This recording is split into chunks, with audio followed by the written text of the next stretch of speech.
Well, look what I found at Goodwill. Oh yeah, this was brand new in the box, hadn't even been opened. They cut a part of the box open so they could put a price tag on it. And can you believe it? I got it for $8.99. So, looking at the stove, you can tell how old it is generally on the bottom. And this says 9 of 78. 1978.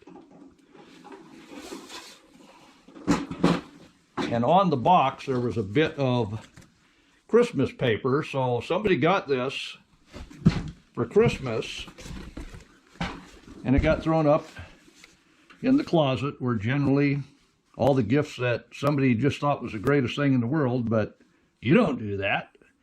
One of the things I'm still looking for is these aluminum legs to be able to hold one of them up. I've got well, this one says it's a Teflon griddle, but this was made before barcodes even. So there's no barcode on this at all. What do you think? Did I score? I think I did. So let's go ahead and open it up. You can see where I've taken the old, what is that, fiberglass tape to open this up to look at it.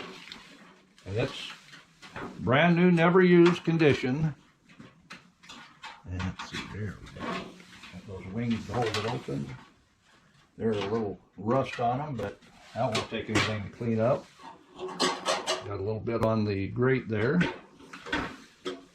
And the fuel tank.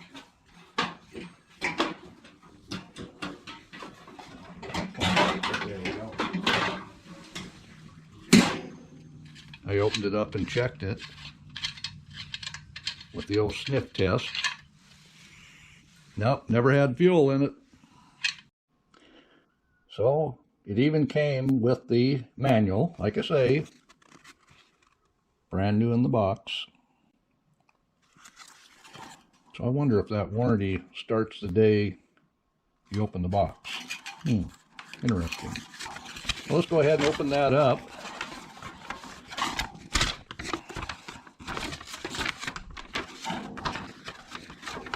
And look at the old manual. You may have a stove that's as old as this or possibly even older. Shows you how to open, fill, how to pump it up, how to set it in place, how to light it. You're opening that all the way up. Yeah, that's a picture for a 3-burner. Interesting. But it does talk about starting the other burners. This does show how to keep it clean. And then on the back side, oh come on, you get a complete breakdown with the parts list.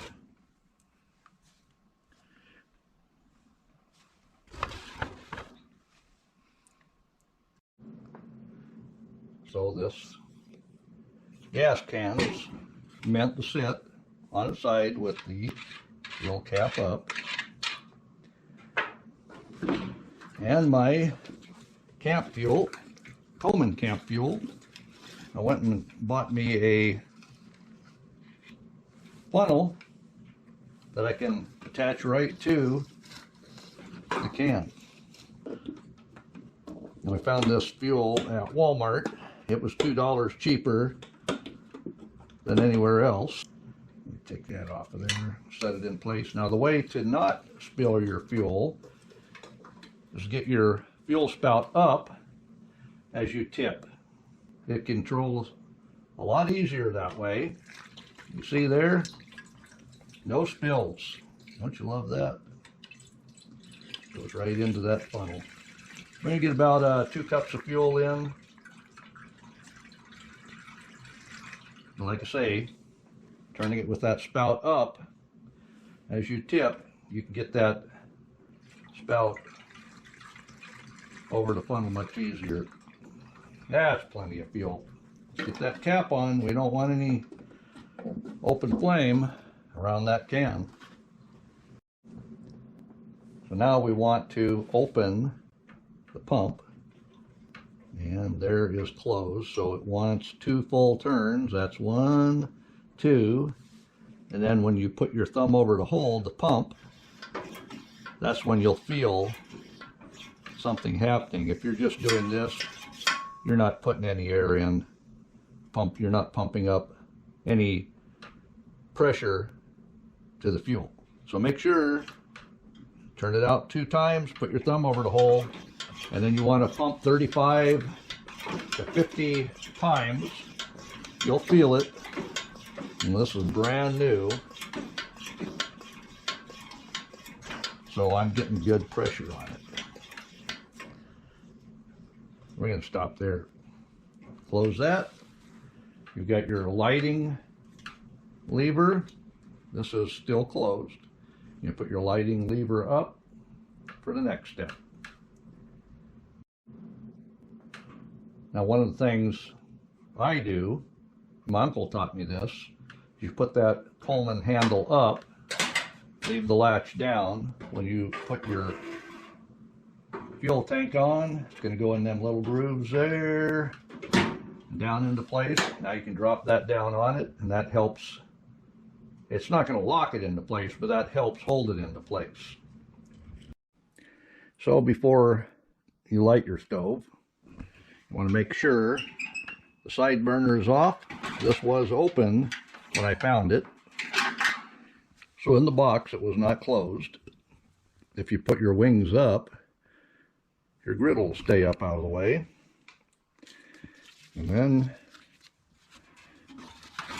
you can take a match. So you can do this one-handed. Light it.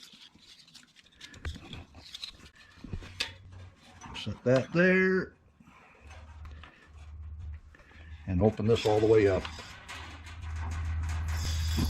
There we go. Just like that.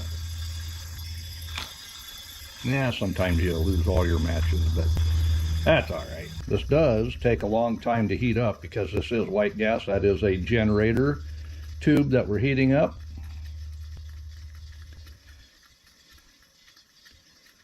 This could take up to 5 minutes, depending how cold it is, so be patient.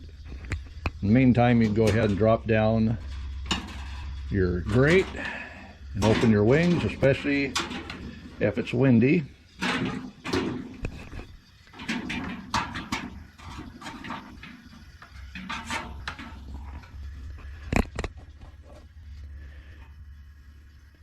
We'll go ahead and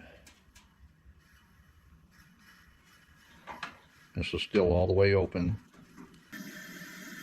Now we're cooking with bacon. Now you can control that.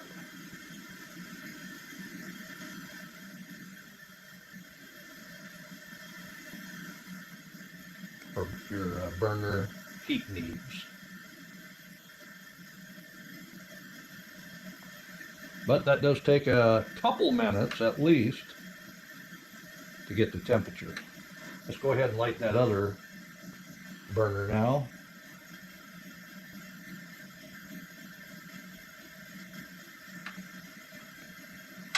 Which is the valve on the side here.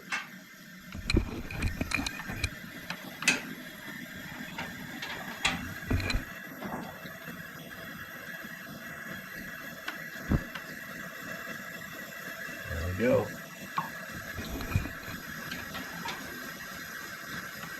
And like I say, that one doesn't give as many BTUs. So after you have your coffee made on the main burner, you can set it there to keep it warm. Continue it perking while you throw your fry pan on here to go ahead and start cooking. Of course, you can move that windscreen out of the way if you want to get a fry pan on there much larger. Don't you love it? First time it's been lit since it was made. They don't light them in the factory. Well, there you go. Camp fuel. We've got our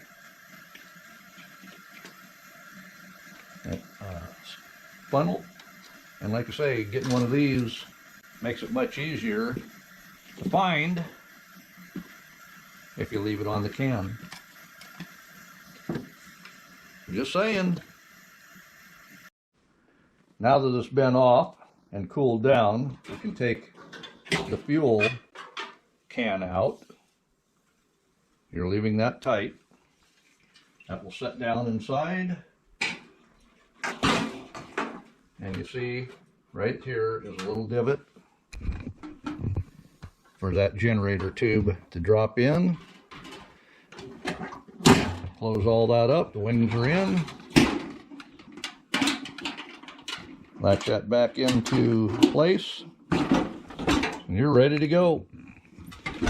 Like I say, 1978. Just in case you are one that did look at the can, you see what I was saying was correct. They do make funnels.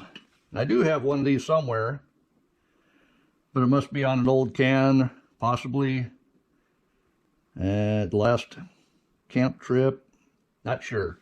But we're going to take a little bit of that fuel on a rag and clean up that glue from the strapping tape. Sound good? I mean, after all, this thing's premium. We need to keep it that way.